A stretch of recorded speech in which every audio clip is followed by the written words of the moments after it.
அன்பான நண்பர்களே வணக்கம். நாம் கேட்டுக்கொண்டிருப்பது வீரயுக நாயகன் வேள்பாரி. வாசிப்பது ஸ்ரீலதா தயாளன். திசைவேலரின் மனம் மாறியதா? போதனுக்கு கடுவன் என்ன பதில் சொல்லான் பார்ப்போமா? இனி கதைக்குள். கடுவன் பதற்றத்தோடு அவனது வரவை பார்த்து கொண்டிருந்தான். போதனின் கையில் சித்திரவல்லி கிழங்குகள் சிலை இருந்தன. சற்று மகிழ்வோடுதான் அவன் வந்தான். நீ சரியான இடத்தை சொன்னாய், உனக்கு நன்றி என்று சொல்லியபடியே பாறையின் மீதிருந்த நீர்க்குடுவையை எடுத்துக்கொண்டு கிழங்குகளை தேடினான். அவற்றை காணவில்லை. அப்பக்கம் இருக்குமோ என நினைத்து கடுவனின் பின் திசையில் பார்த்தான். அங்கும் இல்லை. தேடியபடியே எங்கே கிழங்குகள் என்றான். கடுவனுக்கு என்ன சொல்வதென்றே தெரியவில்லை. தயக்கத்தில் சொற்கள் வரவில்லை. போதனின் கண்கள் தேடியபடியே கிழங்குகள் எங்கே என மீண்டும் கேட்டான். தயக்கத்தோடு கடுவன் சொன்னான், அவற்றை ஏதோ விலங்கு தின்றுவிட்டது. அதிர்ச்சியானான் போதன். தலையை மறுத்து ஆட்டி, என்ன சொல்கிறாய் என கேட்டான். முயலொன்று பார்வையில் பட்டது. உங்களுக்கு கொடுக்கலாமே என அதை பிடிக்க ஓடினேன். அந்த நேரத்தில் ஏதோ ஒரு விலங்கு கிழங்குகளை தின்றுவிட்டது என்றான் மிகுந்த கவலையோடு. அதிர்ச்சியிலிருந்து மீளாத போதன், முயல் எங்கே என்றான். பிடிக்க முடியவில்லை, தப்பித்து சென்று விட்டது. என்னை ஏமாற்ற பார்க்கிறாய். கிழங்குகளை தின்றுவிட்டு என்னிடம் மறைக்க பொய் சொல்கிறாய் என்றான். கடுவன் மிகுந்த பதற்றத்திற்கு உள்ளானான். நான் பொய் சொல்லவில்லை. உங்களுக்கு கொடுக்கத்தான் முயலை பிடிக்கப் போனேன். அவசரத்தில் கிழங்கை எடுத்துக்கொண்டு போகாமல் இங்கேயே வைத்துவிட்டு போய்விட்டேன். அதுதான் நான் செய்த தவறு. என்னை மன்னியுங்கள் என்றான். போதனோ, நீ பரம்பை சேர்ந்தவன் என்பதால் தான் நம்பினேன். என்னை நீ ஏமாற்றிவிட்டாய் என்றான். சொற்கள் கடுவனை நிலைகுலைய செய்தன. அவன் மீண்டும் மீண்டும் தனது நிலையை விளக்கிச் சொல்ல முயன்றான். போதன் அவனது சொல்லை நம்பவில்லை. கிழங்கை நீ உட்கொண்டு விட்டு விலங்கின் மீது பழி போடுகிறாய் என்று உறுதியாக சொன்னான். சரி, தின்று முடித்து விட்டாய். இனி நான் புலம்பி என்ன ஆகப் போகிறது? கொஞ்சம் பஞ்சம் பரம்பு மக்களையும் மாற்றிவிட்டது என்று துயருற்று புலம்பியபடியே புறப்பட்டான் போதன். சிறு பாறையின் மீது நின்று கொண்டிருந்த கடுவன் இடுப்பில் இருந்த குறுங்கத்தியை எடுத்தபடி, ஒரு கணம் நில்லுங்கள் என்றான். நடக்கத் தொடங்கிய போதன் நின்று அவனை திரும்பி பார்த்தான். பாறையின் மீது இருந்த கடுவன் குறுங்கத்தியை அடிவயிற்றின் இடப்புறம் அழுத்தி உள் நுழைத்தான். போதனுக்கு அவன் என்ன செய்ய போகிறான் என்பது புரியவில்லை. அடிவயிற்றின் இடப்புறம் உள் நுழைத்த கத்தியை வலப்புறம் முனைவரை கண்ணிமைக்கும் நேரத்தில் இழுத்தான். அப்போதுதான் போதனுக்கு அவனது செயல் புரிந்தது. கத்தியை இழுத்து கொண்டிருக்கும் போதே கடுவன் சொன்னான், எனது வயிற்றில் கிழங்கேதும் இருக்கிறதா என பாருங்கள். செரிமானமாகாத கருவிதைகள் ஒன்றேனும் இருக்கிறதா எனவும் பாருங்கள் என்று சொல்லியபடி வேலையை முடித்தான்.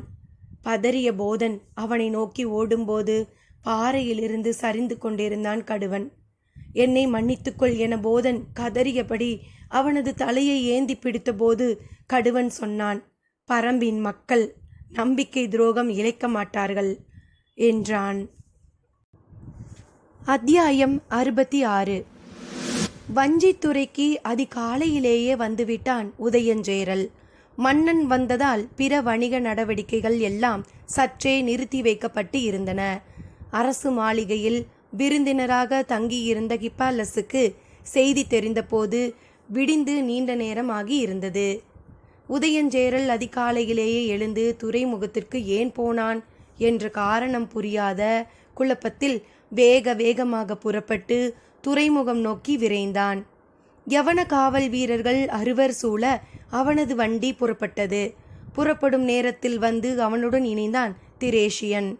பெரும் படையையும் வழிநடத்திச் செல்லும் வல்லமை கொண்ட அவனை ஹிப்பாலஸ் எந்நேரமும் உடன் வைத்து கொண்டான். இருவரும் துறைமுகம் அடைந்தபோது சேர அமைச்சன் நாகரையன் இருவரையும் வரவேற்றான். துறைமுக மாளிகையில் அரசன் இருப்பதாக கூறி இருவரையும் அங்கு அழைத்துச் சென்றான். உதயஞ்சேரல் தன் தளபதி துடும்பனோடு அமர்ந்து பேசிக்கொண்டிருந்தான். ஹிப்பாலஸ் இங்கு வந்து நாட்கள் பல ஆகிவிட்டன. ஆனால் குட்டநாட்டு தளபதியை இதுவரை பார்த்ததில்லை. அரசவையிலும் அவன் இல்லை. போர் நடவடிக்கையில் தீவிரமாக இருப்பதால் தளபதி அவைக்கு வந்து சேர நாளாகும் என விசாரித்ததில் தெரிய வந்தது. அவன் எங்கு போயிருக்கிறான் என்பது அரண்மனையில் உள்ளவர்களுக்கே தெரியவில்லை. இது போன்ற செய்திகளை பெறுவது யவனர்களுக்கு கடினமில்லை. ஆனால் அரசனை தவிர வேறு யாருக்கும் இந்த செய்தி தெரியவில்லை என்பதை ஹிப்பாலஸ் உறுதிப்படுத்தி கொண்டான். அதனால்தான் தளபதியின் நடவடிக்கையை அறிய வேண்டும் என்ற ஆவல் அதிகமாக இருந்தது. அரண்மனை நடவடிக்கைகளை அறிந்து கொள்வதில் பெருவணிகர்கள் எப்போதும் மிக கவனமாக இருப்பர். அவர்களால் கூட இந்த செய்தியை அறிந்து கொள்ள முடியவில்லை. ஆனால் சற்றும் எதிர்பாராமல் இன்று காலை துறைமுக மாளிகையில் அரசனோடு அமர்ந்திருந்தான் தளபதி துடும்பன். ஹிப்பாலஸும் திரேஷியனும் இன்றுதான் அவனை முதலாக பார்க்கின்றனர். முதல் தோற்றத்திலேயே அவன்தான் குட்டநாட்டு தளபதி என்பதனை அவர்களால் ஊகிக்க முடிந்தது. திரேஷியன் போல மிக உயரமான உருண்ட திரண்ட உடலமைப்போடு இருந்தான் துடும்பன். யவன விருந்தினரை எழுந்து வணங்கினான். ஹிப்பாலஸ் மன்னனுக்கு முகமன் கூறி இருக்கையில் அமர்ந்தான். அதிகாலையிலேயே வந்துவிட்டீர்களா மன்னா என்று பேச்சை தொடங்கினான் ஹிப்பாலஸ். ஆம், கப்பல்கள் வந்துவிட்ட செய்தி கிடைத்ததும் புறப்பட்டு வந்தேன் என்றான். என்ன கப்பல், எங்கிருந்து வந்துள்ளது என்று எந்த விளக்கமும் இல்லாமல் இருந்தது உதயஞ்சேரலின் கூற்று. சற்று அமைதிக்கு பிறகு ஹிப்பாலஸை அழைத்து கொண்டு மாளிகையின் பின்புற படிக்கட்டின் வழியாக மேல் மாடத்திற்கு நடந்தான் உதயஞ்சேரல். துடும்பனும் திரேஷியனும் கீழேயே இருந்தனர். துறைமுகத்தில் வரிசை கொண்டு நிற்கும் கப்பலை மேல் மாடத்திலிருந்து பார்த்தனர் இருவரும். துறைமுகம் எங்கும் படை வீரர்களின் எண்ணிக்கை மிக அதிகமாக இருப்பதை, புதிதாக நிறைய கப்பல்கள் வந்துள்ளதையும் பார்த்தபடி ஹிப்பாலஸ் நின்று கொண்டிருந்தான். நான் நீண்ட காலம் எதிர்பார்த்து காத்திருந்தது இன்று வந்து சேர்ந்துள்ளது என்றான் உதயஞ்சேரல். உங்களின் முகத்தில் தெரியும் மகிழ்ச்சியே அதை உணர்த்துகிறது என்றான் ஹிப்பாலஸ். சாலமலையை கடந்தே பரம்பின் எல்லைக்குள் நம்மால் நுழைய முடியும். படைகள் எளிமையாக நுழையக்கூடிய வாகான பகுதிகள் 3 இடங்களில் இருக்கின்றன. அவற்றின் வழியே உள் நுழைவதற்கு தான் இதுவரை முயன்றுள்ளோம். அவ்வாறு முயலும் போதெல்லாம் எளிய வழியிலிருந்து அடற்காட்டு வழியில் நம்மை உள்ளிழுத்து தாக்கும் திட்டத்தை நிறைவேற்றுவான் பாரி. இந்த முறை நமது திட்டமே அடற்காட்டு வழியே உள்நுழைவதுதான் என்று நான் முடிவு செய்துள்ளேன். அதற்கான ஏற்பாடுகள் முடிவுறுத்துவதற்காகத்தான் நான் வந்திருக்கிறேன், காத்திருந்தேன் என்று சொல்லியபடியே மாடத்திலிருந்து கீழிறங்கி துறைமுகம் நோக்கி நடந்தான் உதயஞ்சேரல். அவனை பின்தொடர்ந்தான் ஹிப்பாலஸ். வந்து நிற்கும் புதிய கப்பல்களிலிருந்து பொருட்களை இறக்குவதற்கான ஆயத்த வேலைகள் தீவிரமாகிக் கொண்டிருந்தன. எண்ணற்ற படை வீரர்கள் வரிசையாக வந்து நின்ற வண்ணம் இருந்தனர். இவர்கள் என்ன பொருளை இறக்கப் போகிறார்கள் என தெரியாத குழப்பத்தில் இங்கும் அங்கும் பார்த்தபடி நடந்து கொண்டிருந்தான் ஹிப்பாலஸ். இதை தாண்டி அருகில் செல்ல வேண்டாம் என்று மன்னருக்கு சொல்வதற்காக குறிப்பிட்ட இடத்தில் நின்று கொண்டிருந்தான் துடும்பன். அந்த இடம் வந்ததும் உதயஞ்சேரல் நின்றான். உடன் வந்த ஹிப்பாலஸும் மன்னனோடு சேர்ந்து நின்று கொண்டான். காலை நேர கடற்காற்று சற்று அதிகமாக வீசியது. அலைகள் விடாது வந்து கரை மோதி ஓசை எழுப்பியபடி இருந்தன. படை வீரர்கள் மிகவும் பரபரப்பாக இயங்கிக் கொண்டிருந்தனர். அப்படி என்னதான் கொண்டு வந்திருக்கிறார்கள் என்று ஹிப்பாலஸ் ஆவலோடு கலன்களை பார்த்து கொண்டிருந்தான். திடீரென்று ஊளையிடும் ஓசை கேட்டது. எங்கிருந்து இந்த ஓசை வருகிறது என அவன் சிந்திப்பதற்குள் 1, 2, 3 என எண்ணற்ற ஓசைகள் ஒன்றுடன் ஒன்று இணைந்து பேரோசையாக மாறி கரையில் நிற்பவர்களை நடுங்க செய்தன. உதயஞ்சேரல் ஒரு கணம் மிரண்டு நின்றான். ஹிப்பாலஸுக்கு ஏற்பட்ட அதிர்ச்சி அளவிட முடியாததாக இருந்தது. அந்த கப்பலுக்குள் என்னதான் இருக்கிறது? அலையை மிஞ்சும் பேரோசை நம்மை நிலைக்குலைய வைக்கிறது என்றான். ஏற்பட்ட அதிர்ச்சியை கடந்து மகிழ்ச்சியை வெளிக்காட்டத் தொடங்கினான் உதயஞ்சேரல். இதை கொண்டு வரத்தான் இவ்வளவு காலமானது. கடைசியாக கொண்டு வந்து சேர்த்து விட்டான் என் தளபதி என்று பாராட்டினான். தோள் தட்டி பாராட்டு பெறும் துடியனின் பக்கம் திரும்ப ஹிப்பாலஸ் முயன்றான். ஆனால் அவனுடைய கண்கள் கப்பலை விட்டு அசையவில்லை. அங்கு தீவிரமாக வேலை ஏதோ நடந்து கொண்டிருந்தது. கப்பலின் அடித்தளத்திலிருந்து பெரும் மரசட்டங்களின் வழியாக நாட்சதுர கூடுகளை இரும்பு கம்பிகளால் கட்டி மேலேற்றி கொண்டிருந்தனர். ஊளையிடும் ஓசை பெருகியபடியே இருந்தது. அதைவிட பெருங்குரலில் பேசினான் உதயஞ்சேரல். இந்த கப்பல் எங்கிருந்து வந்துள்ளது தெரியுமா? தெரியாது என்று ஹிப்பாலஸ் தலையை மறுத்து ஆட்டினான். நக்கவார தீவிலிருந்து. அதிர்ந்தான் ஹிப்பாலஸ். அந்த தீவுக்குள் மனித கறி தின்னும் மனிதர்கள் மட்டுமே இருப்பதாகத்தானே கேள்விப்பட்டுள்ளேன். அங்கு எப்படி? அந்த தீவு மிக நீளமானது. அதன் கீழ்ப்புறம் மனித கறி தின்னும் மனிதர்கள் உள்ளனர். மேல்புறம் இன்னொரு மனித கூட்டம் உள்ளது. அவர்களுடன் தான் நாம் உறவை உருவாக்கியுள்ளோம் என்றான். மரசட்டத்தால் ஆன பெருங்கூண்டு ஒன்றை கப்பலின் மேல்தளத்திலிருந்து கரைக்கு கொண்டு வர முயற்சி நடந்தது. அடித்தொண்டையை கிழித்து கொண்டு அவை வெளிப்படுத்திய பேரோசை வீரர்களை அஞ்சி நடுங்க வைத்தது. ஆனால் அந்த மரசட்டங்களை கொண்டு வந்த அந்த தீவுவாசிகள் அந்த ஓசையை பொருட்படுத்தவே இல்லை. கழுத்தை மேலும் உயர்த்தியபடி பார்த்து கொண்டிருந்த ஹிப்பாலஸின் கண்களுக்கு எதுவும் புலப்படவில்லை. நிலப்பரப்பெங்கும் இல்லாத புது வகையான விலங்கு இது என்றான் உதயஞ்சேரல். ஹிப்பாலஸின் ஆர்வம் எல்லை கடந்ததாக இருந்தது. முழு விசையோடு மரசட்டங்களை சறுக்கு பலகையின் வழியே கப்பலின் மேலிருந்து கரைக்கு இறக்கினர். மீண்டும் ஊளையிடும் ஓசை காற்றை கிழித்து கொண்டிருந்தது. உதயஞ்சேரல் சொன்னான், இவைதான் தோகை நாய்கள். ஹிப்பாலஸ் கேள்விப்பட்டதில்லை. ஊளையிடும் ஓசையின் மிரட்டல் ஒரு பக்கம், அவற்றை மரச்சட்டங்களின் வழியாக கட்டி இழுக்க வீரர்கள் படும் பாட்டை பார்த்தபடி உதயஞ்சேரலின் கூற்றை கேட்கத் தொடர்ந்து முயன்றான் ஹிப்பாலஸ். தலையை இந்த பக்கம் திருப்புவதா அந்த பக்கம் திருப்புவதா என்ற குழப்பம் கணந்தோறும் ஏற்பட்டபடி இருந்தது. அருகில் இருந்த துடும்பன் தான் சொன்னான், தீவுகளில் மிக கொடுமையான மனிதர்களும் விலங்குகளும் இருப்பது நக்கவார தீவில்தான். அந்த தீவில் உள்ளதிலேயே மிக கொடுமையான விலங்கினம் இதுதான். கீரியை போன்ற நீள்வடிவ உடலும் வாளும் கொண்ட அமைப்பு, வால் நிறைய தோகையும் கொண்டது. நாயின் அளவு உயரம் உடையது. உடல் நீளத்தில் 1/3 பங்கு அதனுடைய நீள்வாய்.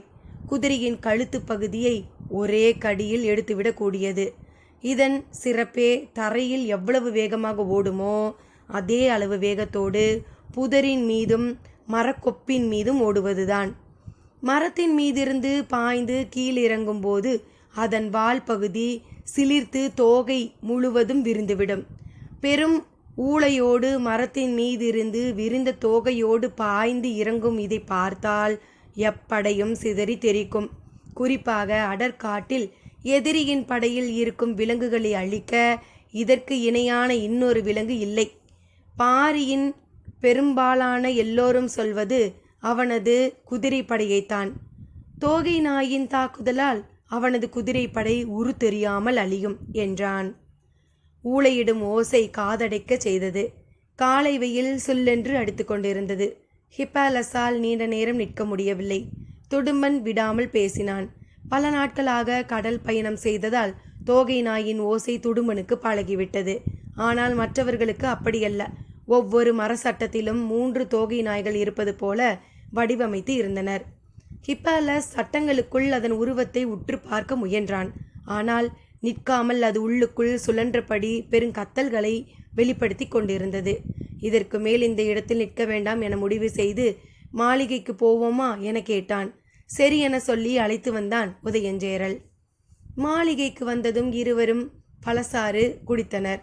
அருந்திய போதுதான் சற்று தெளிர்ச்சி வந்தது.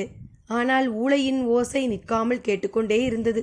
இந்த நாய்களை போரில் பயன்படுத்த தீவிலிருந்து கொண்டு வரப்பட்ட மனிதர்களும் மரசட்டங்களுக்கு பக்கத்தில் வந்து கொண்டிருந்தனர். அவர்களின் உடல் அமைப்பும் உடலின் மேல் தொங்கிக் கொண்டிருக்கும் பொருள்களும் காண்போரை நடுங்க செய்வதாக இருந்தன. ஹிப்பாலஸின் எண்ணங்கள் அலைமோதி கொண்டிருந்தன. ஆனால் உதயஞ்சேரலின் எண்ணங்கள் நிதானம் கொண்டிருந்தன.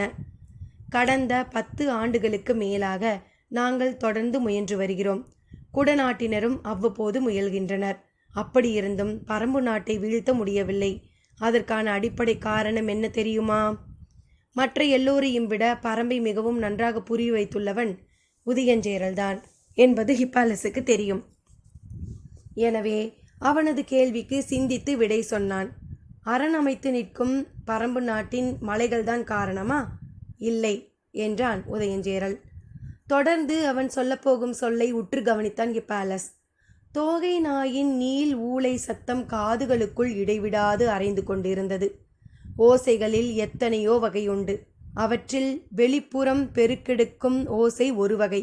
ஆனால் சில ஓசைகள் உள்ளுக்குள் கூர்மை கொண்டு இறங்கக்கூடியவை. ஆழ் மனதில் இருக்கும் அச்சங்களை எளிதில் கிளறிவிடக்கூடியவை. தோகை நாயின் ஓசை வெளிப்புறமும் பெருக்கெடுக்கிறது, அதே நேரத்தில் ஆழ்மன அச்சத்தையும் விடாமல் கிளறுகிறது. எனவே மனதை நிலை கொள்ள செய்ய முடியவில்லை. அந்த ஓசை நின்ற கணத்தில் உதயஞ்சேரல் சொன்னான், பரம்பின் மலைகள் அல்ல, பாதைகள்தான் அதற்கு காரணம். ஹிபாலஸுக்கு புரியவில்லை. என்ன சொல்கிறாய் என்றான்.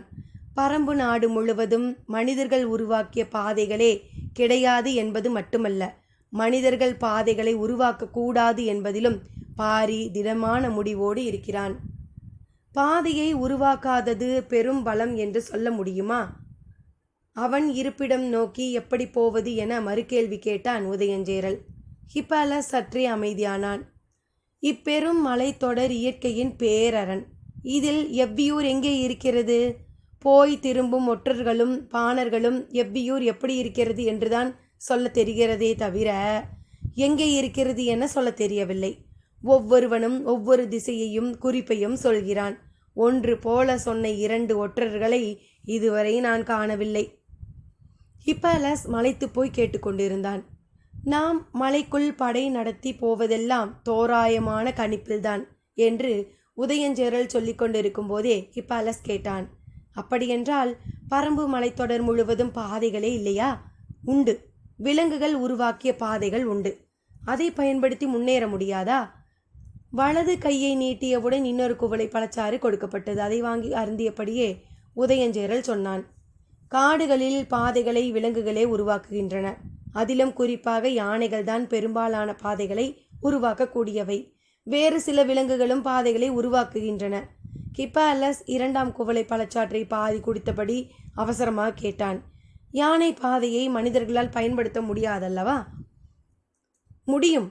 காட்டு வழிகளில் அமைந்துள்ளது பாதைகள் எல்லாம் விலங்குகள் உருவாக்கிய பாதைகள்தான். அதன் பிறகு மனிதர்கள் தமது தேவைக்காக அதை விரிவுபடுத்தி அமைத்து கொள்கின்றனர். ஆனால் பரம்பில் அந்த வேலை எதுவும் நடக்கவில்லை. ஆனாலும் விலங்கு பாதையை துல்லியமாக கணித்து நடக்கக்கூடிய மலை மக்கள் நிறைய பேர் நம்மிடம் உண்டு. அவர்களை முன்களத்தில் பயன்படுத்தி சிக்கலை தீர்க்க முடியாதா? முடியாது. ஏன் என்று வேகமாக கேட்டான் ஹிபாலஸ். சற்றே நக்கலான சிரிப்போடு உதயஞ்சேரல் சொன்னான். விலங்குகளின் பாதைகள் எல்லாம் எவ்வியூருக்கா போய் சேருகின்றன? பாரி காட்டு மனிதர்களின் கூட்டத்திற்கு தான் தலைவன், காட்டு விலங்குகளுக்கு அல்லவே. அதிர்ந்து பார்த்தான் ஹிபாலஸ். குடித்து முடித்த குவளையை கீழே வைத்தபடி உதயஞ்சேரல் சொன்னான். விலங்குகளின் எல்லா பாதைகளும் இறுதியாக போய் முடிவது ஏதாவது ஒரு நீர்நிலையில்தான். ஹிபாலஸ் கண்கள் அசையாமல் பார்த்து கொண்டிருந்தான். சமவெளி மக்களின் வாழ்வுக்கு அடிப்படையாக இருப்பது மேய்ச்சல். மலைவாசிகளுக்கு மேய்ச்சல் தெரியாது. நாயை தவிர எதையும் வளர்க்க பழகாதவர்கள். மடுவிலிருந்து பால் பீச்சி குடிக்க தெரியாத அறிவிலிகள் என்றான் சற்றே கோபத்தோடு. பாதைகளை பற்றி பேசிக்கொண்டிருக்கையில் இதை ஏன் சொல்கிறான் என ஹிபாலஸ் சிந்தித்து கொண்டிருக்கையில் உதயஞ்சேரல் சொன்னான். மேய்ச்சல் தெரிந்த மனிதர்களாக இருந்தால் மலையில் எவ்வளவு தொலைவு ஆவினங்களை மேய்த்தாலும் இரவில் வந்து ஊரடைவார்கள். இயல்பாகவே அந்த ஊரை நோக்கி பல பாதைகள் உருவாகி விடுகின்றன. ஆனால் அங்கு அதற்கும் வழியில்லை என்றான். எந்த பாதையையும் பாரி உருவாக்கி கொள்ளவில்லையா? பெரும்பாலும் விலங்குகளின் பாதைகளையே பயன்படுத்துகிறான். தேவையான இடங்களில் மட்டும் விலகிச் செல்ல சிறு பாதைகளை உருவாக்கி உள்ளான். ஆனால் அவை மற்றவர்கள் கண்டறிய முடியாதபடி இருக்கின்றன. விலங்குகளின் பாதையிலிருந்து அவர்கள் எந்த இடம் பிரிந்து செல்ல வேண்டும் என்பதற்கான குறிப்பு அல்லது அடையாளம் எது என இன்று வரை தெரியவில்லை. அடையாளம் தெரியாமல் பாதையை விட்டு சற்று விலகினாலும் போதும், அடற்காட்டுக்குள் மீள முடியாமல் சிக்கிக்கொள்வோம் என்றான். அவனிடம் வலிமையான குதிரைப்படை இருக்கிறது என்கிறாய். குதிரைப்படையை வைத்துள்ள ஒருவன் எப்படி பாதைகளின் அடையாளங்களை பிறருக்கு தெரியாமல் காப்பாற்ற முடியும்? இன்று வரை அவனால் முடிகிறது. நான் அறிந்தவரை பரம்பில் குறிப்பிட்ட சிலருக்கு மட்டுமே அந்த பாதை பற்றிய குறிப்பு தெரியும் என்று கருதுகிறேன். இது படை நடத்துவதற்கான அடிப்படையான சிக்கல். இதற்கு வழிவகை தெரியாமல் போர் தொடுக்க முடியாதே. ஆம் என்று மகிழ்வோடு சொன்ன உதயஞ்சேரல், இதற்கு வழிவகை தெரிந்ததால்தான் இப்போது போர் தொடுப்பதற்காக முயற்சியை தீவிரப்படுத்துகிறேன். சற்றும் எதிர்பாராத பதிலாக இருந்தது. ஆர்வத்தோடு ஹிபாலஸ் கேட்டான். இந்த சிக்கலுக்கு என்ன வழிவகை கண்டாய்? பெரும் ஊளை ஓசை மீண்டும் கேட்டது. அடுத்த கப்பலிலிருந்து மரச்சட்டங்களை இறக்கத் தொடங்கிவிட்டனர் என்பது தெரிந்தது. ஆனால் முன்பை விட இந்த ஓசை இன்னும் கூர்மையாக காதில் உள்மடுப்புகளில் போய் குத்துவதாக இருந்தது. ஹிபாலஸ் தனது விரல்களால் காது துளையை அடைப்பதற்காக கைகளை கொண்டு சென்றபோது ஓசையோடு சேர்ந்து உதயஞ்சேரல் பீரிட்டான். தோகை நாய்கள். ஆமாம், தோகை நாய்கள் தான் கத்துகின்றன. இதை ஏன் மீண்டும் மீண்டும் சொல்கிறான் என்று ஹிப்பாலஸ் எண்ணிய போது கேள்விக்கான விடையாக இதை சொல்கிறான் என்பது புரிந்தது. ஆத்திரம் கலந்த ஆர்வத்தோடு முன்பல்லை கடித்துக்கொண்டே உதயஞ்சேரல் சொன்னான். முன்கள தோகை நாயை பரம்பின் குதிரைப்படையின் மீது ஏவிவிட்டால் அது குதிரைகளின் குரல் வலையை அறுத்தெறியும். அது என்ன விலங்கு? இதை எப்படி வீழ்த்துவது என தெரியாத குழப்பத்தில் குதிரைப்படையின் வேகம் கட்டுப்படுத்தப்பட்டு பின்வாங்க தொடங்குவார்கள் எதிரிகள். திருப்பிச் செல்லும் குதிரைகளை பின்தொடர்ந்து கடைசி வரை போகக்கூடியது தோகை நாய். அடற்காட்டுக்குள் மறைந்தபடி தொடரும் தோகை நாயை எளிதில் அவர்களால் வீழ்த்திவிட முடியாது. குதிரைப்படைகள் போய் சேரும் கடைசி எல்லை வரை ஒரு தோகை நாய் போய் சேர்ந்தால் போதும். கைவசம் இருக்கும் மீதி தோகை நாய்கள் அதன் வாசனையை பிடித்து எந்த எல்லைக்கும் போய்விடக்கூடியவை. குதிரைப்படையின் அழிவும் எவ்வியூர் நோக்கிய வழியும் ஒருங்கே நமக்கு கிடைக்க உள்ளன. இந்த புதிய விலங்கின் எதிர்பாராத தாக்குதல் எதிரிகளை நிலைகுலைய செய்துவிடும். அவர்களின் தாக்குதலால் தோகை நாய்கள் சில மரணிக்கலாம். ஆனால் அவர்களின் குதிரைகளை முழுமுற்றாக இவற்றால் அழிக்க முடியும். இவற்றின் குருதி தாகவேட்டை எதையும் மிச்சம் வைக்காது என்றான். ஹிப்பாலஸ் வியந்தபடி கேட்டுக்கொண்டிருந்தான். தோகை நாயின் ஓசையை விட ஆழத்தில் இறங்கிக் கொண்டிருந்தது உதயஞ்சேரலின் குரல். அவனது நுட்பமான திட்டமிடுதல் ஹிப்பாலஸை திகைப்பிலிருந்து மீள முடியாமல் செய்து கொண்டிருந்தது. மாலை அரண்மனைக்கு வாருங்கள், எனது முழு திட்டத்தையும் விளக்குகிறேன் என்று சொல்லி விடை பெற்றான் உதயஞ்சேரல். துறைமுகத்திலிருந்து வஞ்சி மாநகரின் விருந்தினர் மாளிகைக்குள் நுழைந்தான் ஹிப்பாலஸ். பகல் உணவு ஆயத்தமாக இருந்தது. ஆனால் அவனது எண்ணங்கள் உதயஞ்சேரலின் தீர்மானமான குரலிலிருந்து விடுபட முடியாதபடி இருந்தன. நீண்ட நேரம் கழித்துதான் உணவருந்த வந்தான். அவனது வருகைக்காக திரேஷியன், எப்பிரஸ், கால்பா, பிலிப் ஆகிய 4 காத்திருந்தனர். உணவு மேஜையிலும் அவனது வியர்ப்பின் குரல் தொடர்ந்தது. உணவருந்திவிட்டு மீண்டும் பேசினான். பாண்டியனின் செல்வ செழிப்பையும் படையின் வலிமையையும் ஒப்பிட்டால் சேரனின் வலிமை சிறியதுதான். ஆனால் பரம்பை கைப்பற்றும் திட்டத்தில் சேரன் பெற்றிருக்கும் அனுபவம் அவனது அறிவு நுட்பமும் பெரும் வியப்பில் ஆழ்த்துகிறது.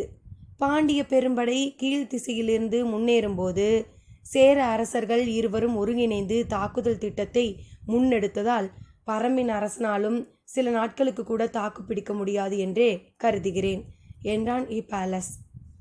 எப்பிரஸ் பேசத் தொடங்கினான். வழக்கமாக இது போன்ற பேச்சுக்களில் மாலுமி கருத்து சொல்வது கிடையாது. ஆனால் இங்கு இருக்கும் யாரையும் விட தமிழ் துறைமுகங்களுடன் மன்னர்களுடனும் மிக நீண்ட கால பழக்கம் கொண்டவன் இவன்தான். எனவே அவனது கருத்துக்கு ஹிப்பாலஸ் மிகுந்த மதிப்பு கொடுப்பான். எப்பிரசும் எளிதில் பேசக்கூடியவன் அல்லன். ஆழ்கடலின் அமைதி எப்போதும் அவனுள் குடிக்கொண்டிருக்கும். மிக சில நேரங்களில்தான் அமைதியை கலைப்பான். சேர அரசர்களான குடநாட்டு மன்னனும் குட்டநாட்டு மன்னனும் எத்தனையோ முறை பரம்பின் மீதான தாக்குதலை நடத்தியுள்ளனர். ஒவ்வொரு முறையும் இது போன்ற புதிய உத்திகளை கண்டறிந்து அந்த நம்பிக்கையில்தான் தாக்குதலை தொடங்குகின்றனர். ஆனாலும் அவர்களால் தொடக்க கட்டத்தை கூட தாண்ட முடியவில்லை என்று மட்டும் சொல்லி நிறுத்தி கொண்டான் எப்பிரஸ். அது உண்மையாக இருக்கலாம். இப்போது முழு வீச்சில் இறுதி போருக்கு ஆயத்தமாகி விட்டார்கள்.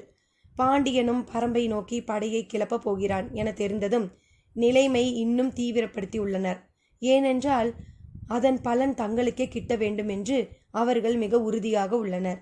இந்த படையெடுப்பை பற்றி முழுமையாக விளக்கத்தான் இன்று இரவு என்னை அழைத்துள்ளான் என்றான் ஹிப்பாலஸ். அவர்கள் தொடர்ந்து பேசியபடி இருந்தனர். இரவு கவிய தொடங்கியது. அரண்மனையின் அழைப்புக்காக ஆவலோடு காத்திருந்தான் ஹிப்பாலஸ். அதுவரை அவனோடு பேசிக்கொண்டிருந்தனர் மற்ற 4. பொழுது நீண்டிக்கொண்டே போனது. அழைப்பு எதுவும் வரவில்லை. காரணமும் புரியவில்லை. ஆனாலும் காத்திருந்தான். மிகுந்த உற்சாகத்தோடு உதயஞ்சேரல் சொல்லி சென்றானே, பிறகு ஏன் இன்னும் அழைக்காமல் இருக்கிறான் என்று சிந்தித்தபடி இருந்தான் ஹிப்பாலஸ். முன்னிரவு முடியும் நேரம் நெருங்கிவிட்டது. இனி அழைப்பு வர வாய்ப்பில்லை என தெரிந்து தூங்கச் சென்றான். ஹிப்பாலஸால் தூங்க முடியவில்லை. உதயஞ்சேரல் சொன்ன செய்திகள் பலவும் நினைவில் வந்து கொண்டே இருந்தன. தோகை நாய்களின் ஊளையை உதயஞ்சேரலின் குரல் விஞ்சியதை அவன் மனதுக்குள் மீட்டியபடியே இருந்தான். ஆனாலும் அவனது நினைவு பரப்பு எங்கும் தேவாங்கின் முகமே பரவியிருந்தது. பெருங்கடலுக்குள் நடுவே நாவாய்களுக்கு திசை காட்டி அழைத்துச் செல்லும் அதன் ஆற்றல் அவனை விடாது தூண்டிக்கொண்டே இருந்தது. நீலக்கடல் எங்கும் குறுக்கும் நெடுக்குமாக நாவாய்கள் கடந்து கொண்டிருக்கும் காட்சி அகல மறுத்தது. இமை மூடும் போதெல்லாம் தேவாங்கின் வட்டக்கண்கள் அவனை எட்டி பார்த்தபடியே இருந்தன. பொழுது விடிந்து நேரமாகும் விட்டது. அவன் அறையிலிருந்து எழுந்து வரவில்லை. மற்ற நால்வரும் அவனுக்காக காத்திருந்தனர். நடுப்பகலில்தான் எழுந்து வந்தான். அப்போதுதான் அரண்மனையிலிருந்து வரச் சொல்லி அழைப்பும் வந்தது. வேக வேகமாக புறப்பட்டு போனான். அரசவைக்குள் நுழையும் வரை உடன் வந்த திரேஷியன் அவனுக்கான எல்லை எறிந்து நின்று கொண்டான். உள்ளே போன ஹிப்பாலஸால் உதயஞ்சேரலை பார்த்த கணத்தில் அவனது முகத்தில் தெரிந்த குழப்பத்தை உணர முடிந்தது. சற்று அமைதிக்கு பிறகு உதயஞ்சேரல் பேசத் தொடங்கினான். நேற்று மாலை என் ஒற்றர்கள் கொண்டு வந்த செய்தி என்னை பெரும் குழப்பத்தில் ஆழ்த்திவிட்டது. அதனால்தான் உங்களை அழைக்க முடியவில்லை என்றான். ஹிப்பாலஸ் சற்று உற்று கவனித்தான். செங்கன சோழன் பெரும் படையோடு பரம்பின் மீதான போருக்கு ஆயத்தமாகிவிட்டான் என்றான் உதயஞ்சேரல். ஹிப்பாலஸுக்கு புரியவில்லை. சோழன் ஏன் பரம்பின் மீது போர் தொடுக்க வேண்டும்? அதுதான் எனக்கும் புரியவில்லை. இதுவரை பரம்பின் மீது அவர்களுக்கு எந்த பகையும் உருவாகவில்லை. அப்படி இருக்க அவன் ஏன் இவ்வளவு பெரிய ஏற்பாடுகளை செய்து கொண்டிருக்கிறான் என்று கூறிய உதயஞ்சேரல் சற்றே அமைதிக்கு பிறகு சொன்னான். அவனது படையின் தன்மையும் எண்ணிக்கையையும் பற்றி என் ஒற்றர்கள் சொல்லும் கணக்கை என்னால் நம்பவே முடியவில்லை என்றான். அத்தியாயம் 67. கருப்பன்குடி மூதாதையர்தாம் அதை கண்டறிந்தனர்.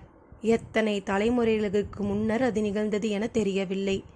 எண்ணில் அடங்காத காலத்துக்கு முன்னர் அது நிகழ்ந்தது என சொல்வார்கள். அந்த ஆற்றுக்கு அப்போது பெயரிடப்படவில்லை.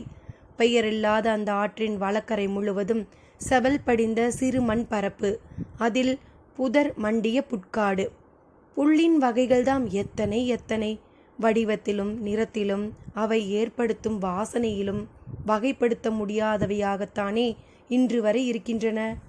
பறவைகளும் விலங்குகளும் மேய்ந்தெறியும் புல்லை கண்டே மனிதன் தனக்கானதை கண்டறிந்தான்.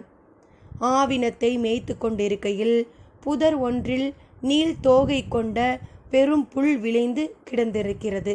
மேய்த்து கொண்டிருந்தவன் அது என்ன வகை புல் என்பதனை அறிய அதன் தோகையை கைகளால் பறித்து பார்க்க முயன்றிருக்கிறான்.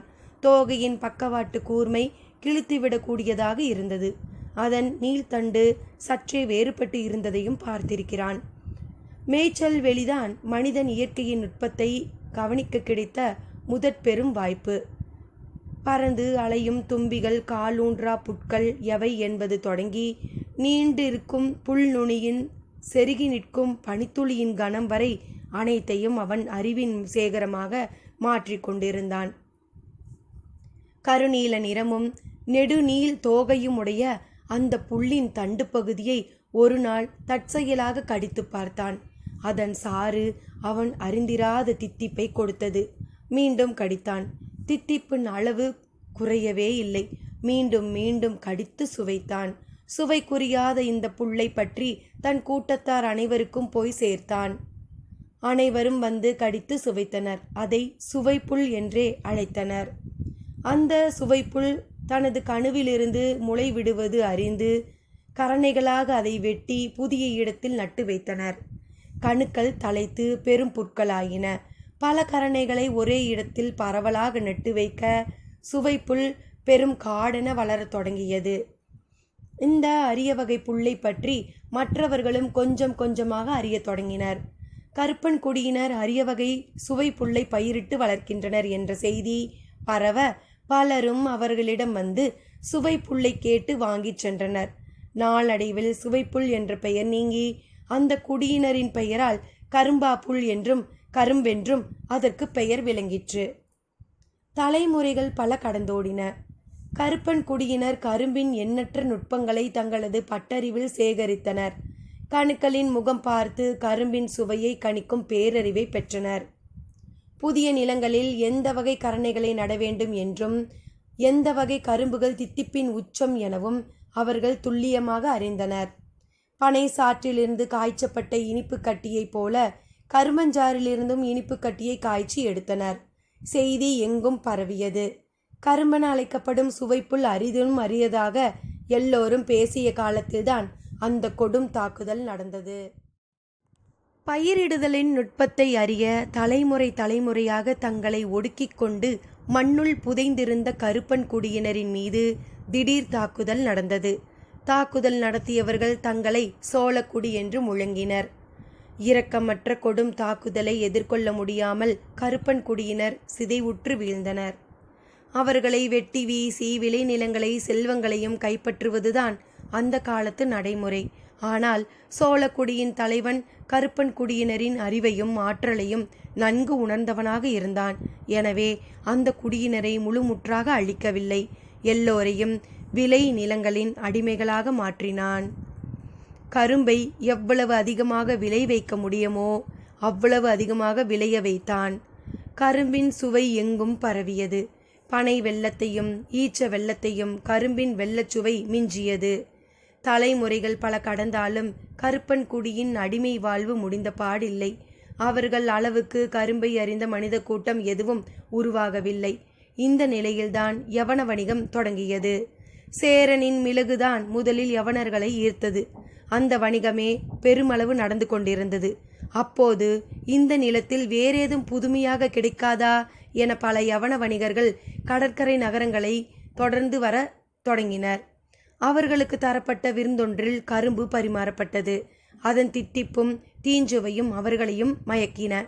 கரும்பின் கெட்டிப்பாகும் விளைய வைக்கக்கூடிய விதத்தில் கரும்பின் கரணைகளும் யவனம் நோக்கி நாவாய்க்களில் பயணப்படத் தொடங்கின. சோழ அரசனின் அவையில் யவன தேரலும் மினுக்கும் பாண்டங்களும் மாற்று பொருளாக வந்திறங்கின. காலம் ஓடியபடி இருந்தது. தாம் குலத்தின் விடுதலையை தாம் பெற்றே ஆக வேண்டும் என்ற வேட்கையில் அவ்வப்போது கருப்பன் கூடி வீரர்கள் முளைத்தெழுவர். ஆனால் அது எப்படியும் சோழனுக்கு தெரிந்துவிடும். அந்த செயல் செய்தவர்களை அழித்தொழிப்பர். ஆனாலும் மொத்த குடியையும் அழிக்காமல் பாதுகாத்தனர். கரும்பின் வியர்ப்புறும் சுவையும் நுட்பமும் சோழர்களுக்கு தேவையாக இருந்தது. தீஞ்சுவை புல்லை கண்டறிந்த குடி எண்ணிலடங்கா தலைமுறைகளாக கண்ணீர் சிந்தியபடியே இருந்தது. முளைத்தெழும் கரும்பின் முன்பகுதியில் கருப்பன் குடியினரின் கண்ணீர் தேங்கியே இருக்கும் என மக்கள் கருதினர். எப்படியாவது இந்த நிலையிலிருந்து மீள வேண்டும் என திட்டமிட்டது வீரர்களின் கூட்டம் ஒன்று. அதற்கு தலைமையேற்றவன் ஈங்கையன். எத்தனையோ முறை அழிக்கப்பட்ட அவர்களின் போராட்டத்தை இந்த முறை அழித்து விட முடியாதபடி நன்கு திட்டமிட்டான். ஈங்கையன் இணையற்ற வீரனாக இருந்தான். தனி மனித போரில் அவனை வெல்லக்கூடிய மனிதர்கள் எவரும் இல்லை என பெயரெடுத்தான். தன் தோழர்களையும் அதே போல வளர்த்தெடுத்தான். அவனது அறிவு கூர்மையும் ஆற்றலின் வலிமையும் பெரும் நம்பிக்கையை கொடுத்தன. ஆனால் சோழன் இப்போது சிறுகுடியன் அல்லன், பேரரசன். தன் மகன் செங்கன சோழனுக்கு சோழவேலன் முடிசூட்ட நாள் குறித்திருந்தான். முடிசூட்டு விழாவுக்கு முன்னர் நடக்கும் களப்பலி சடங்குக்காக சோழர்களின் குதிரைகள் கரும்பு காட்டுக்குள் சீறி பாய்ந்தன. மீண்டும் எதிர்பாராத தாக்குதல். கருப்பன்குடி வீரர்கள் சிதைந்தனர். எதிரிகளின் படையை ஈங்கையன் தன்னந்தனியாக எதிர்கொண்டான். அவனது வாழ்வீச்சில் மயிரிழையில் தப்பி பிழைத்தான் சோழ நாட்டு தளபதி உரையன். ஆவேசமும் அதிசிறந்த வீரமும் உடைய ஈங்கையனின் தாக்குதலை எதிர்கொள்ள முடியாமல் பின்வாங்கினான் உரையன். முடிசூட்டு விழா காலத்தில் சோழப்படை பின்வாங்கிய செய்தி பேரரசனை எட்டுமாயின் தன்னை கொன்றளிப்பான் என முடிவு செய்த தளபதி இரவோடு இரவாக பல மடங்கு படை வீரர்களை திரட்டினான். பின்வாங்கி ஓடியவன் விரைந்து திரும்பி வருவான் என ஈங்கையன் எதிர்பார்த்தான். ஆனால் பொழுது விடுவதற்குள் பெரும் படையோடு வந்து நிற்பான் என எதிர்பார்க்கவில்லை. எண்ணற்ற இனக்குழுக்களை அழித்து பேரரசராக வளர்ந்து நிற்கும் ஆட்சிக்கு முதுகெலும்பாக இருப்பது இத்தனை படைவளம்தான். எதிரிகளின் படையை முடிந்தவரை போரிட்டு அளித்தனர் ஈங்கையனின் படையினர். சோழ தளபதி உரையன் இந்த முறையும் பின்வாங்க நேருமோ என அஞ்சும் அளவுக்கு இருந்தது ஈங்கையனின் தாக்குதல். ஆனால் அவனது வீரர்கள் பலரால் நிலைமையை நீண்ட நேரம் தாக்குப்பிடிக்க முடியவில்லை. எண்ணிக்கையில் மிக குறைந்த அவர்கள் கடுந்தாக்குதலுக்கு பிறகு முழுமுற்றாக சூழப்பட்டனர். வீழ்ந்தவர்களை முழுமையாக கொன்றளிக்கத்தான் நினைத்தான் உரையன். ஆனால் இவர்களின் உடலமைப்பையும் வலிமையையும் கணித்து மிக நல்ல விலைக்கு விற்கலாம் என முடிவு செய்து விலங்கிட்டு இழுத்துச் சென்றான். அவன் கணித்தது போலவே கடல் வணிகர்கள் மிக நல்ல விலை கொடுத்து இந்த அடிமைகளை வாங்கினர். புதிய அடிமைகளை அடிமை தொழிலுக்கு பழக்கப்படுத்துவது கொடூர மிகதொரு செயல். விலைக்கு வாங்கப்பட்டவர்களை ஊனமாக்காமல் அவர்களை உடலாலும் உள்ளத்தாலும் கூனி குறுகி உணர்ச்சியற்ற உயிரினமாக மாற்ற வேண்டும். இதை செய்து முடிக்க கப்பல் தலைவன் ஒவ்வொருவனும் ஒவ்வொரு வழிமுறையை பின்பற்றுவான். ஈங்கையன் கூட்டத்தை விலைக்கு வாங்கிய கப்பலின் தலைவனோ அவர்களை எந்த வேலையும் கொடுக்காமல் விலங்கு பூட்டி கப்பலின் மேல் தளத்தில் அமர வைத்தான். கப்பல் புகாரிலிருந்து வைப்பூருக்கு வந்து சேர்ந்தது. வைப்பூரில் பொருட்கள் ஏற்ற இன்னும் 2 நாட்கள் ஆகும் என்ற நிலையில் புதிதாக வாங்கியவர்களை முழு அடிமைகளாக மாற்றும் வேலையில் இறங்கினான். வாங்கப்பட்டவர்களின் தலைவனான ஈங்கையனை மீகானின் கூம்பு மாட கம்பத்தில் கட்டினான். என்ன செய்ய போகிறான் என்று மற்றவர்கள் மிரண்டு பார்த்து கொண்டிருந்த போது அருகன்குடியில் வாங்கிய புது சாட்டையோடு 3 பேர் 3 திசையில் நின்றனர். விலாசல் தொடங்கியது. விலங்கின் நரம்பிலும் மரத்தின் நரம்பிலும் செய்யப்பட்ட புது சாட்டைகள் இடைவிடாமல் ஈங்கையனை வெட்டி சிதைத்தன. கண் கொண்டு பார்க்க முடியாத கொடுமை நடந்தேறியது. மற்ற வீரர்கள் கதறி துடித்தனர். இழுப்படும் சாட்டையின் வீச்சுக்கு ஏற்ப குருதி துகள்கள் நீண்டு சிதறின. எது செய்தும் காது கொடுத்து கேட்க அங்கு யாரும் இல்லை. பகல் முழுவதும் அடித்தனர். உடலெங்கும் இரத்த விலாராக மாறி காலடியில் நிறைந்து நின்றது செங்குருதி. விலங்கிடப்பட்ட நிலையில் பார்த்து கொண்டிருக்கும் ஒவ்வொருவனும் உள்ளம் ஒடுங்கி சிதைவுற்று அடிமைத்தனத்துக்குள் ஆழ புதைய வேண்டும் என்பதற்குத்தான் இந்த கொடுமையை செய்கிறார்கள். மாலை மயங்கிய போது ஈங்கையன் முழுமையாக நினைவிழந்தான். கப்பலில் ஏற்றப்பட வேண்டிய பொருட்கள் வந்து சேர்ந்தன. அவற்றை கப்பலில் ஏற்றும் வரை அடிப்பதை நிறுத்தி அந்த பணியை செய்ய தொடங்கினர். கம்பத்தில் கட்டப்பட்டிருந்த ஈங்கையன் மயங்கிய நிலையில் தலை தொங்கி கிடந்தான். விலங்கிடப்பட்ட அவன் தோழர்கள் செய்வதறியாது துடித்து கிடந்தனர். இந்த நிலையில்தான் துறைமுகத்தின் கீழ்ப்பகுதியிலிருந்து பெருநெருப்பு எழுந்தது. கப்பலில் இருந்தவர்கள் அதை அணைக்க ஓடினர். விலங்கிடப்பட்ட அடிமைகள் தங்களையோ தங்கள் தலைவனையோ விடுவிக்க என்ன செய்வதென்று தெரியாமல் கதறி துடித்தனர். நேரம் ஆக ஆக நெருப்பு எங்கும் பரவியது. ஒரு கட்டத்தில் அவர்கள் இருக்கும் கப்பலின் விளிம்பு பகுதியில் நெருப்பு மேலேறி கொண்டிருந்தது. அவர்கள் பெரும் கூச்சல் எழுப்பினர். அப்போதுதான் திரையர் கூட்டம் நெருப்பினுள் நுழைந்து அவர்களை மீட்டது. கபிலரும் உதிரனும் வேட்டுவன் பாறையிலிருந்து மீண்டும் எவ்வியூருக்கு புறப்பட்டனர். வழியில்தான் ஈங்கையனின் கதையை உதிரன் கபிலருக்கு சொல்லிக் கொண்டு வந்தான். இத்தனை மாதங்களாகியும் ஈங்கையனும் அவன் கூட்டத்தாரும் தாங்கள் யார் என்பதனை வாய் திறந்து பேசவில்லை. சோழ பேரரசன்தான் தங்களின் எதிரி என தெரிந்தால் யாரும் தங்களுக்கு பாதுகாப்பு அளிக்க மாட்டார்கள் என்று அவர்கள் நினைத்துள்ளனர்.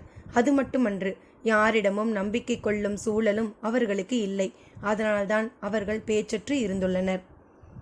நம்மவர்கள் அவர்களை மீட்டதும் இங்கு வந்ததிலிருந்து நல்லதொரு மருத்துவம் செய்து அவர்கள் தலைவன் ஈங்கையனை காப்பாற்றியதும் அவர்களுக்கு நம்மீது நல்ல எண்ணத்தை உருவாக்கியுள்ளது. ஆனாலும் நாம் யார் என்பதனை முழுமையாக தெரிந்து கொள்ளாமல் பேச மறுத்துள்ளனர். கடுவனின் கதையை அறிந்த பிறகுதான் நம்பி பேச தொடங்கினான் ஈங்கையன். அவர்களின் குடி அடைந்த துயரம் சொல்லி மாளாது என்றான் உதிரன். கேட்டுக்கொண்டே நடந்த கபிலர், அடிக்கரும்பின் தித்திப்புக்காக மனம் எத்தனை முறை ஏங்கியுள்ளது. ஆனால் அவையெல்லாம் இந்த குடியின் குருதியில்தானே விளைந்துள்ளன. பூத்த கரும்பும் காய்ந்த நெல்லும் உடையது சோழனின் கழனி என்று புலவர்கள் பாடுகின்றனர். ஆனால் அந்த கழனி கரும்பாக்குடி சிந்திய குருதியால்தான் உலராமல் இருக்கிறது என்றார். உதிரன் கபிலரின் சொற்களை கேட்டபடி அமைதி கொண்டு நடந்தான்.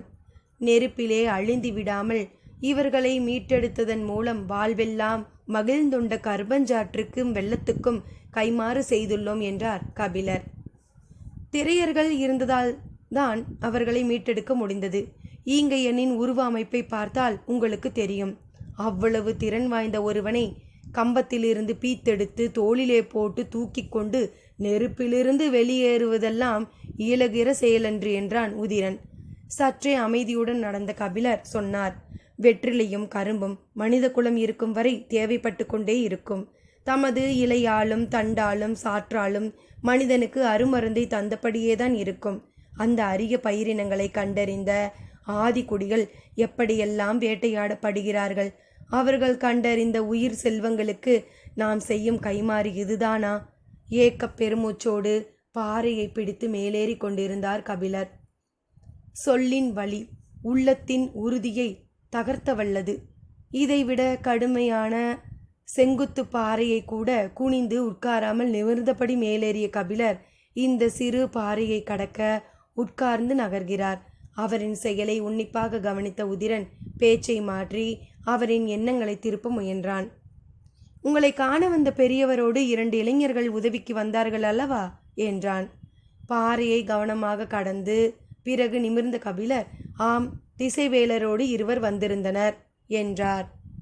அவர்களில் ஒருவனாவது படை வீரனாகவோ ஒற்றனாகவோ இருப்பான் என நானும் நீலனும் நினைத்தோம். ஆனால் அப்படியன்று. 2 அவரின் மாணவர்கள்தாம். அவர் காலத்தை கணிக்கும் பேராசான். இது போன்ற செயல்களுக்கெல்லாம் மாமனிதர்களை பயன்படுத்திவிட முடியாது. இயற்கையின் பேரியக்கத்தை கணித்து கொண்டிருப்பவர்கள் மனிதர்களின் கீழ்மைக்கு துணை போக மாட்டார்கள். கபிலர் சொல்லி முடிக்கும் முன்னர் சற்று இடைவெளியின்றி உதிரன் கேட்டான். பாண்டிய பேரரசுக்காகத்தானே அவர் இங்கு வந்தார்? இல்லை, அவர் நம்பும் உண்மைக்காக வந்தார். இயற்கையின் உள் நரம்புகள் மனிதனின் கைகளுக்கு மிக அரிதாகவே அகப்படும். அப்படி ஒன்று தெய்வ வாக்கு விலங்கின் வடிவில் அகப்பட்டுள்ளது. அதை இழந்துவிடக்கூடாது என்ற தவிப்பில்தான் வந்துள்ளார் என்றார். அவரின் கூற்றில் உண்மை இருக்கிறதா என கேட்டான் உதிரன். அடுத்த பாறையில் ஏறாமல் அப்படியே நின்றார் கபிலர். பாறையின் மேலேறிய உதிரனுக்கு கபிலர் ஏன் ஏறாமல் நிற்கிறார் என்ற காரணம் புரியவில்லை. நான் எங்கே நிற்கிறேன் என்று கேட்டார் கபிலர். கீழே நிற்கிறீர்கள் என்றான் உதிரன். காரமலையின் உச்சியில் நின்றாலும் நான் கீழே நிற்பதாகத்தானே உனக்கு தோன்றுகிறது என்றார். கபிலர் சொல்வது உதிரனுக்கு புரியவில்லை. கபிலர் விளக்கினார். உண்மை என்பது இருக்குமிடம் சார்ந்தது. அதனால்தான் நான் கீழே இருப்பதாக கணநேரத்தில் நீ முடிவு செய்து விட்டாய். நீ சொல்வது உன்னளவில் மட்டுமே உண்மை. அதுவே முழு உண்மையாகி விடாது. எல்லோரும் ஓரிடத்தில் நிற்கப் போவதில்லை. எனவே எல்லோருக்குமான பொது உண்மை இருக்கப் போவதே இல்லை. கபிலரும் உதிரனும் எவ்வியூர் அடைந்தபோது தேக்கனும் காலம்பனும் ஊர் திரும்பி இருந்தனர். அனங்கனும் அவன் குழுவினரும் காட்டெருமை கூட்டத்தோடு எந்த மலையில் அலைகிறார்கள் என்பதனை பற்றி பலரும் அவர்களிடம் விசாரித்து கொண்டிருந்தார்கள். கபிலர் வந்து சேர்ந்ததும் விசாரிப்புகள் எல்லாம் அவர் பக்கமாக திரும்பின. அவரின் ஆசானை பற்றி அறிந்து கொள்ள எல்லோருக்கும் ஆர்வம் இருந்தது. பாட்டாப்பிரையில் பெரியவர்கள் காத்திருந்தனர். ஆனால் பாரியை பார்க்க போன கபிலர் நள்ளிரவு வரை வரவில்லை. பாரியின் அவையில்தான் அந்த உரையாடல் நடந்தது. தனக்கும் திசைவேலருக்கும் நிகழ்ந்த சந்திப்பை பற்றி முழுமையாக விளக்கினார் கபிலர். உடன் தேக்கனும் முடியனும் இருந்தனர். திசைவேலர் வந்ததன் நோக்கத்தை பாரியால் கணிக்க முடிந்தது. தேவவாக்கு விலங்கு வடதிசை நோக்கித்தான் உட்காரும் என்பது அனைவரும் அறிந்த ஒன்றுதான். ஆனால் அதற்கு இப்படி ஒரு பயன்பாட்டு காரணம் இருக்குமென நினைக்கவே இல்லை என்றான் பாரி.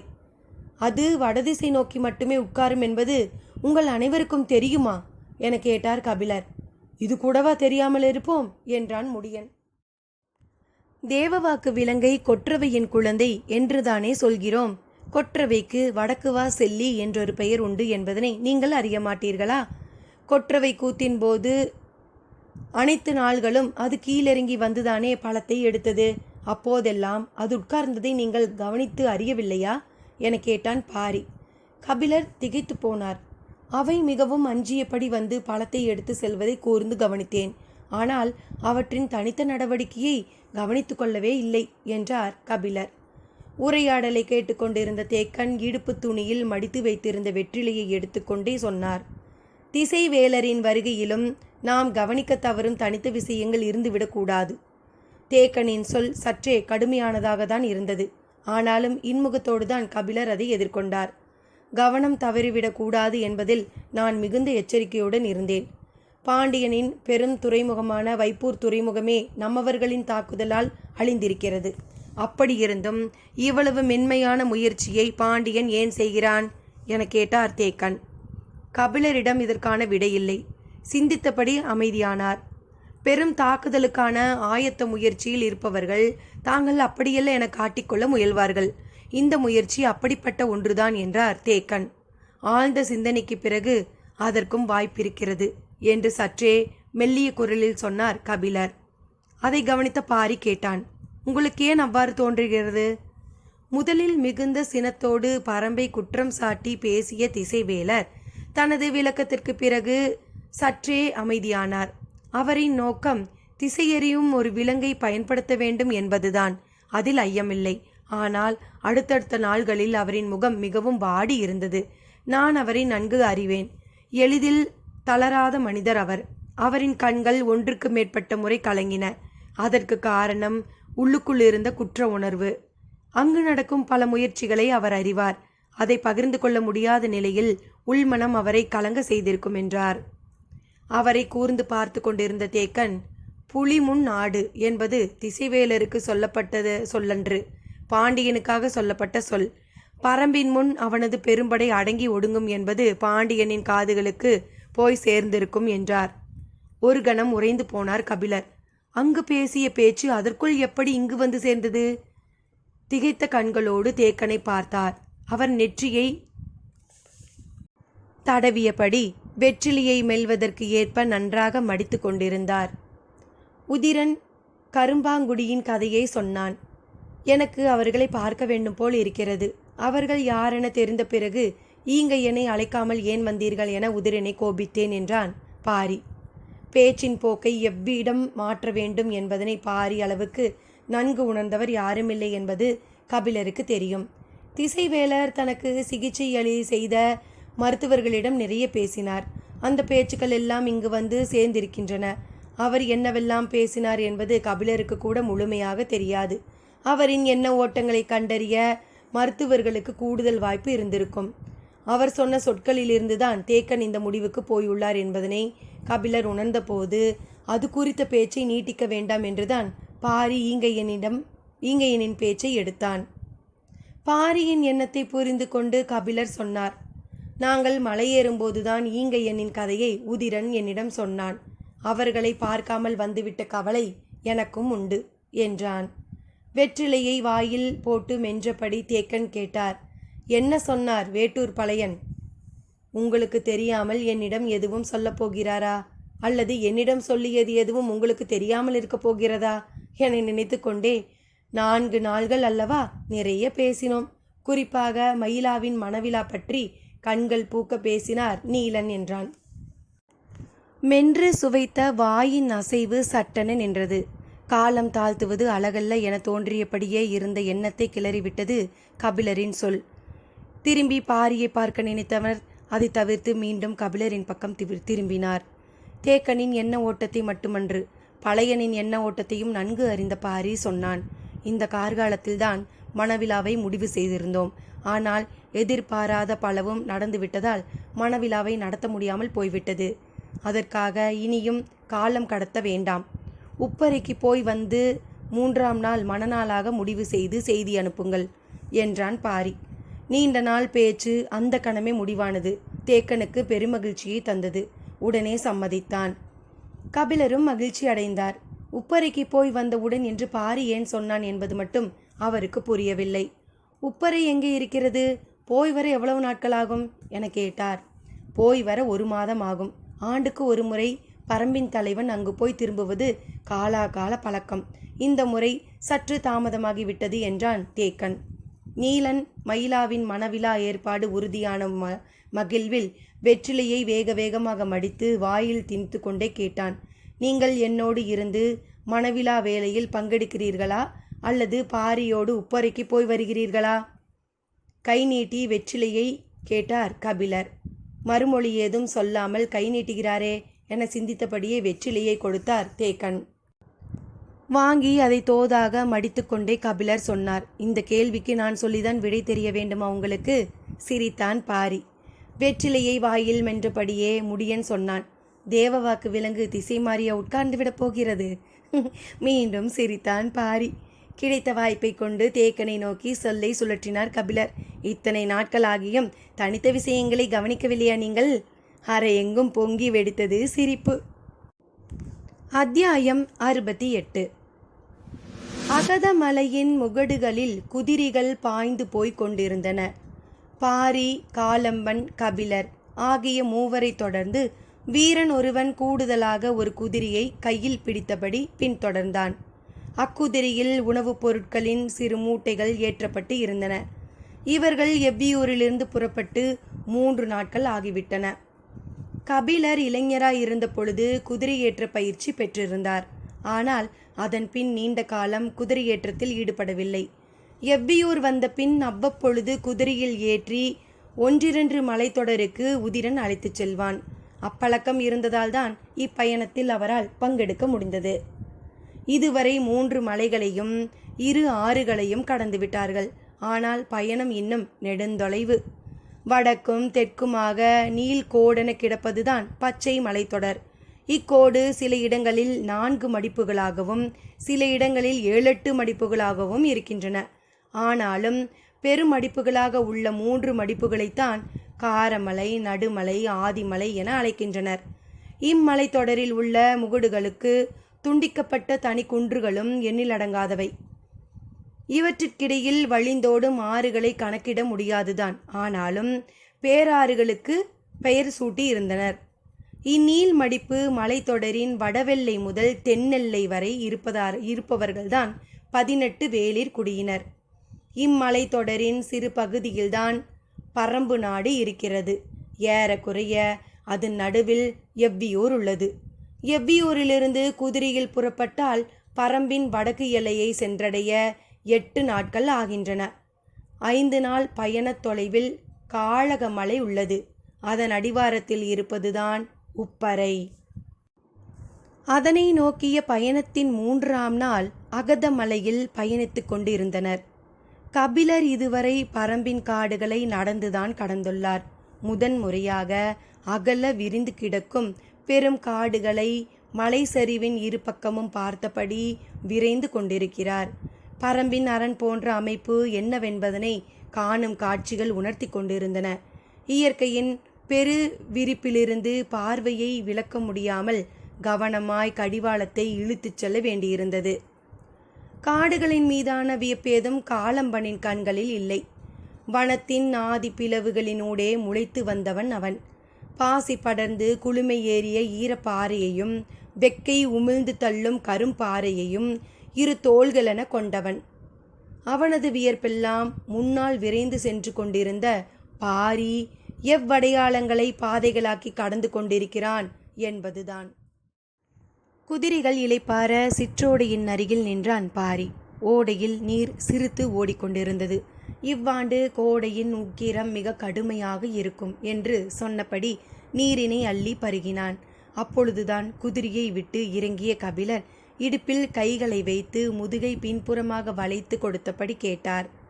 கோடையின் கடுமை அதிகமாக இருக்குமென்றா சொல்கிறாய்? ஆம், நாம் உப்பரை சென்று திரும்புகையில் இவ்வோடை முற்றிலும் வற்றியிருக்கும். எப்படி அவ்வளவு உறுதியாக சொல்கிறாய்? கோடை தொடங்கிய முதல் மாதத்திலேயே நீர் சுரப்பு குறைந்துவிட்டது. இம்மாதத்தில் நீர் இழுத்தோட வேண்டும். ஆனால் இதன் போக்கை பாருங்கள். உள்ளே நகரும் மீனின் வேகம் கூட நீருக்கு இல்லை. பாறை இடுக்குகள் இன்னும் 10 நாளுக்குள் இவ்வோடையை குடித்துவிடக்கூடும். பாரியின் ஒவ்வொரு சொல்லும் ஒவ்வொரு கணிப்பினை சொல்லிக் கொண்டிருந்தது. சிற்றோடைகள் வற்றி முடித்த வேகத்தில் ஆறுகள் காயத் தொடங்கும் என்று சொல்லியபடி ஓடையை கடந்து மீண்டும் குதிரையில் ஏறினான். இவ்வோடைதான் அகதமலையின் எல்லை. இதனை கடந்தால் தொடங்குவது வெப்புமலை. சற்றே செங்குத்தாய் மேலேற வேண்டும் என்று சொல்லியபடி சிறிது தொலைவு மேலேறியவுடன் கை நீட்டி காண்பித்தான். இறங்கு மலையில் மிக தொலைவில் பாறையின் மீது வெள்ளை விழுதென சிறுத்து நீர் செங்குத்தாய் இறங்குவது தெரிந்தது. அதோ தெரிகிறதல்லவா? அந்த அருவியில் பெருவெள்ளம் கொட்டும். ஆனால் அதனை தொடர்ந்து ஓடும் ஆற்றை கண்ணால் பார்க்க முடியாது. அவ்வடர் காட்டில் மரங்களுக்கினூடே அது முழுமுற்றாக மறைந்துவிடும். எனவே இதற்கு மறையாறு என்று பெயர் என்றான். குதிரையை நிறுத்தி காலம்பனும் கபிலரும் அவ்வடர்காட்டினை பார்த்தனர். பாரி சொன்னான், இக்காட்டில்தான் வேறெங்கும் இல்லாத ஓர் உயிரினம் உள்ளது. நெடுங்காது முயல்தான் நீங்கள் பார்த்திருப்பீர்கள். ஆனால் இங்கு மட்டும்தான் எலிகளின் காதினை போன்ற குறுங்காது முயல் உள்ளது. அதன் குருதியில்தான் பரம்பின் வீரர்கள் பிடித்து நிற்கும் வில்லின் நாண்கள் ஊற வைக்கப்படுகின்றன. அருவியை பார்த்து கொண்டிருந்த காலம்பனும் கபிலரும் வியர்ப்பு நீங்காமல் பாரியின் பக்கம் திரும்பினர். பாரி சொன்னான், சமவெளி மனிதர்கள் பயன்படுத்தும் வில்லின் ஆற்றலை விட மலைமக்கள் பயன்படுத்தும் வில்லின் ஆற்றல் மிக வலிமையானது. மலைமக்களில் மற்றவர்கள் பயன்படுத்தும் வில்லிலிருந்து அம்பு போய் சேரும் தொலைவை விட 3 மடங்கு தொலைவிற்கு பரம்பின் வீரன் பயன்படுத்தும் அம்பு போய் சேரும். அதற்கு முக்கியமான காரணத்தில் ஒன்று வில்லில் பூட்டப்படும் நாணின் இழுவை திறன். நாங்கள் பயன்படுத்தும் நரம்பினை குறுங்காது முயலின் குருதியில் ஊற வைத்து விடுவோம். இழுத்து தள்ளும் அதனது விசை அளவிட முடியாததாக இருக்கிறது. வியர்ப்பு நீங்காமல் பார்த்து கொண்டிருந்த இருவரும் இப்பொழுது குதிரையை நகர்த்தியே ஆக வேண்டியிருந்தது. ஏனென்றால் பாரி பேசியபடி முன்னால் போய்க் கொண்டிருந்தான். வெப்புமலையின் வடப்புற இறக்கத்தில்தான் சூலூர் இருக்கிறது. இன்று இரவு தங்கள் அங்குதான். 3 நாள் பயணத்தின் வழியில் ஊர்கள் இல்லை. மிக தள்ளி 1-2 குண்டுகளை தாண்டிதான் ஊர்கள் இருந்தன. அங்கு போய் திரும்பினால் மிக காலந்தாழும் என்பதால் வழியில் உள்ள குகைத்தலங்களிலேயே தங்கினர். இன்றுதான் ஊரினில் தங்கப் போகின்றனர். பாரி வருகை ஊர் மக்களை மகிழ்ச்சி கூத்தாட செய்யும். வந்த மறுநாள் காலையிலேயே புறப்படுவது இயலாத செயல். ஆனால் புறப்பட்டே ஆக வேண்டிய நிலையை எடுத்துச் சொல்லி புரிய வைப்போம் என்றுதான் பாரி அதனை நோக்கி போய்க் கொண்டிருந்தான். குதிரைகள் ஏற்றத்தில் மிகவும் மெதுவாக ஏறின. காலம்மனின் குதிரை ஒரு நாளில் 2 முறை மாற்றப்பட்டது. பயண வழியில் நீண்டு கிடக்கும் படற்பாறை இருந்தது. குதிரையை விட்டு இறங்கினான் பாரி. அருகில் வந்ததும் மற்றவர்களும் இறங்கினர். சமதள பாறையாகத்தானே இருக்கிறது, இதற்கு ஏன் குதிரையை விட்டு இறங்கினான் பாரி என்ற எண்ணம் மற்ற இருவருக்கும் ஏற்பட்டது. இறங்கி நடந்தபடி பாரி சொன்னான், சூலூர்தான் முடியனின் ஊர். அங்குதான் அவன் குடும்பம் இருக்கிறது. முடியன் என்பது பெயரென்று. தேக்கனைப் போல அது ஒரு பட்டம். சமவெளி அரசுகளில் படைத்தளபதி என்ற பட்டம் இருப்பது போல பரம்பில் உள்ள பட்டம் இது. ஆனால் இந்த செய்தி காலம்மனுக்கு தெரியுமா என்று கபிலரின் எண்ணங்கள் ஓடிக்கொண்டிருந்தன. பாரி சொன்னான், நாம் கடந்து வந்த ஓடை எழுவனாற்றில் போய் சேருகிறது. அந்த ஆற்றுக்கு நீர்பிடிப்பு ஓடைகள் மிக குறைவு. எனவே வேகமாக வற்றிவிடும். பச்சை மலையின் உள்ளிடுக்கின் வழியாகவே நீண்ட தொலைவு பயணிக்கும் இவ்வாறு குறும்பியூர் கணவாயின் வழியாக கீழ்த்திசையில் திரும்பி சமதளத்தை நோக்கி பாய்கிறது. கரடு முரடற்ற பாதையாக இதன் வழித்தடம் அமைந்திருக்கிறது. குதிரைகள் பாறையை மிதித்து நடக்கும் ஓசையும் பாரி பேசும் ஓசையும் மட்டும்தான் கேட்டன. இருவரும் மிக அமைதியாக பாரி பேசுவதை கேட்டுக்கொண்டிருந்தனர். இயற்கையின் மாபெரும் அரணால் சூழப்பட்ட பரம்பினை தாக்க எதிரிகளுக்கு உள்ள ஒரே வாய்ப்பு எழுவனாறுதான் என்றான் பாரி. காலமனும் கபிலரும் அதிர்ந்தனர். கோடை காலத்தில் இவ்வாற்றின் வழித்தடத்தை பயண வழியாக பயன்படுத்த முடியும். அதற்கேற்ற தன்மையுடன் தான் இதன் அமைப்பு இருக்கிறது. குறும்பியூர் கணவாயில் இவ்வாற்றின் வழித்தடம் பற்றி உள்ளே நுழைபவன் எவ்வியூரின் அருகில் உள்ள குன்று வரை வந்து சேரலாம். ஆனால் அதில் 3 சிக்கல்கள் உண்டு. 1, பரம்புக்குள் இப்படி ஒரு வழித்தடம் இருக்கிறது என்பது வெளியாட்களுக்கு தெரிய வாய்ப்பேதும் இல்லை. 2, குறும்பியூர் கணவாயிலிருந்து இந்த வெப்புமலை வரை வந்து சேர்வதற்குள் இவ்வாற்றில் பல ஆறுகளும் ஓடைகளும் இணைகின்றன. அவற்றின் அகலமும் எழுவனாற்றின் அகலமும் ஒன்று போல்தான் இருக்கின்றன. எனவே மூல ஆறு எது என்பதனையும் எளிதில் கண்டறிய முடியாது. இணையும் ஆறுகளின் வழியே திரும்பினால் இயற்கையின் பெரும் பொறிக்குள் போய் சிக்கி மீள முடியாமல் அழிவார்கள். மிக சரியான வழியை துல்லியமாக கண்டறிந்து பல நாள் பயணப்பட்டு இந்த வெப்புமலை அடைந்து விட்டார்கள் என்று வைத்து கொண்டால் அதன் பிறகு இதனை கடந்து ஒருவன் கூட எவ்வியூரை நோக்கி தென் திசையில் சென்றுவிட முடியாது என்றான் பாரி. குதிரைகள் படற்பாறையை கடந்து விட்டன. மேலேறி பயணத்தை தொடர்வோம், பொழுதாகி கொண்டிருக்கிறது என்று சொல்லி குதிரையின் மேல் ஏறினான். காரணம் தெரியாமல் குதிரையின் மீது ஏற மற்ற இருவரும் மனமே இல்லை. முதன்முறையாக காலம்மன் பாரியின் சொல்லை மறுத்து நின்றான். குதிரையில் ஏறியபடி பின்னால் திரும்பி பார்த்த பாரி கடிவாளத்தை இடது பக்கமாக இழுத்தபடி அவர்களை நோக்கி திரும்பினான். குதிரை கனைத்தபடி திரும்பியது. ஏனென்றால் இங்குதான் சூலூர் இருக்கிறது. இவ்வுலகின் தலை சிறந்த வீரர்கள் இவ்வூரில்தான் பிறக்கிறார்கள். சொல்லும் போதே உரத்தது பாரியின் குரல். பரம்பின் மாவீரனே இம்மலையை காக்கும் பெரும் பொறுப்பினை ஏற்று முடியனாகிறான். இதுவரை முடியன் பட்டத்தை ஏற்றவர்கள் அனைவரும் சூலூர்காரர்களே. பரம்பில் உள்ள மற்ற வீரர்கள் குறுங்காது முயலின் குருதியில் ஊற வைத்த நாணேற்றி எய்யும் அம்பின் தொலைவை வெறும் நரம்பில் நாணேற்றி சூலூர்காரர்கள் எய்து முடிப்பர். காலமனும் கபிலனும் வியர்ந்து நிற்க பாரி கேட்டான், இன்றைய நிலையில் பரம்பில் வில்வித்தையில் மாவீரன் யார் தெரியுமா? சற்றும் எதிர்பாராத கேள்வியாக இருந்தது. என்ன சொல்வதென்று தெரியாமல் ஒருவரை ஒருவர் பார்த்தனர். நீலனின் திறன் பற்றி தேக்கன் நிறைய சொல்லியுள்ளார். உதிரனின் ஆற்றலை பற்றி பேச்சு வந்த பொழுது வாரிக்கியன் சொன்ன செய்திகள் மிகுந்த வியப்பினை ஏற்படுத்தின. ஆனாலும் முடியனை பற்றி இதுவரை யாரும் எதுவும் பேசியதில்லை. இப்பொழுது பாரி சொல்லும் குறிப்பிலிருந்து பார்த்தால் அவனாகத்தான் இருக்கும் என்று தோன்றியது. அவர்களிடம் விடையை எதிர்பார்க்காமல் பாரி சொன்னான். அம்மாவீரனின் பெயர் இராவதன்.